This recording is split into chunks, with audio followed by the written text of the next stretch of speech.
Raconter ces quelques histoires quand je parle de l'amour de Dieu.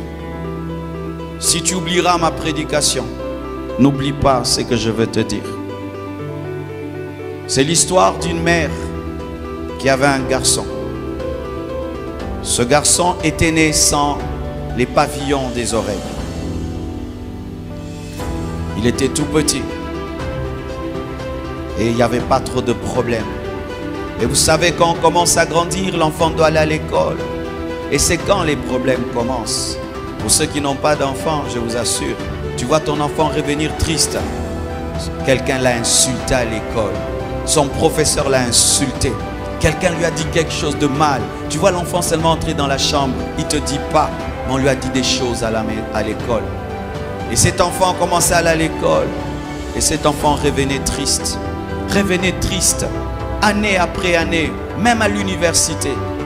Il n'osait même pas aborder une fille pour demander sa main. Pourquoi? On l'insultait toujours. Sans oreille. Les gens lui avaient donné le nom sans oreille. Sans oreille. Et l'enfant grandissait. Il finit ses études. Il ne se marie pas. Il n'a pas d'amis.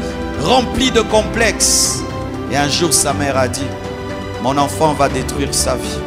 Alors nous allons voyager. Elle prend son garçon et ils voyagent. Et ils prennent des années, des années, des années. Et quelque temps après, ils reviennent dans leur ancienne ville. Et quand on vient les recevoir et qu'ils descendent de l'avion, on remarque quelque chose. Sans oreille à des oreilles. Maman n'a plus d'oreilles. Et on pose la question à maman. Maman, que s'est-il passé? Un accident? Un miracle? Et la mère répond, ni l'un ni l'autre. Quand nous sommes partis, et dans toutes les villes où nous sommes allés, mon enfant était triste, triste et triste. Alors j'ai pris une décision. J'ai dit, j'ai fait ma vie. Mais cet enfant risque de ne pas se marier et d'être triste toute sa vie. Et j'ai cherché un chirurgien esthétique. Et je lui ai demandé de couper mes oreilles et de les donner à mon enfant. Je préfère être laide, mais que mon enfant soit beau pour qu'il se marie et qu'il ait des enfants. J'ai déjà fait ma vie, qu'il fasse aussi sa vie. C'est comme ça qu'il a eu des oreilles. C'est ce que Jésus a fait.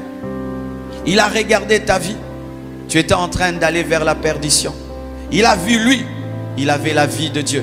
Il a accepté de mourir parce qu'il savait que lui pouvait ressusciter. Mais si toi tu mourais, tu allais finir en enfer. C'est pourquoi il t'a donné sa vie. Jésus-Christ est plus que cette mère. Parce que cette mère a perdu les oreilles. Mais Jésus n'a pas perdu les oreilles. Il a perdu sa vie. Il a perdu sa position auprès du Père parce qu'il t'a aimé.